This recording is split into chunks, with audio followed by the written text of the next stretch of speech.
Oh, hello day, gawa tayo nito. Meron akong malaking pork loin. Malaki talaga yun day, mahilig man ako sa malaki. Oh, ayan, tapos man dito lahat ng mga ingredients ha, para sa kanyang marinade. Oh, basahin nyo na lang to day ha, para mas madali. Oh, ayan, pagsasamahin nyo lahat para matikman nyo naman kung ano yung mga lasa ng mga pagkain pang Amerikano. Kahit wala kayo dito, ay matikman nyo naman. Hindi lang ng puro Asyano. Okay day? Ayan, so imikos-mekos nyo, paghaluin nyo maigi para talaga lasadong-lasado at magkasama-sama lahat ng flavor.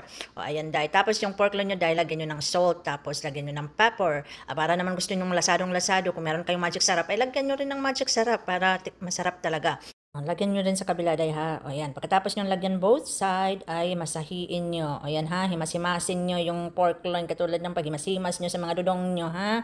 Tapos da, yung mixture na tinabi natin kanina ay i-brush nyo na dyan sa pork loin nyo. Kabilaan day ha. So i-brush nyo na yan. Pagkatapos nyo ma-brushan lahat ng parte ng pork loin day. At tapos nito day ay ilagay mo ito sa isang malaking bag. Tapos ilagay mo sa bag yung pork loin nyo at lahat ng natirang mixture. Then i-marinate mo siya within 24 hours or overnight. So sa case ko day, meron kasi akong vacuum sealer kaya bina-vacuum seal ko siya gamit yung machine namin. Ganito yung itsura niya day. O yan. So after overnight, lulutuin na natin, ilagay mo lang siya sa pan kasama na rin yung mixture na ginamit natin pang marinate sa kanya.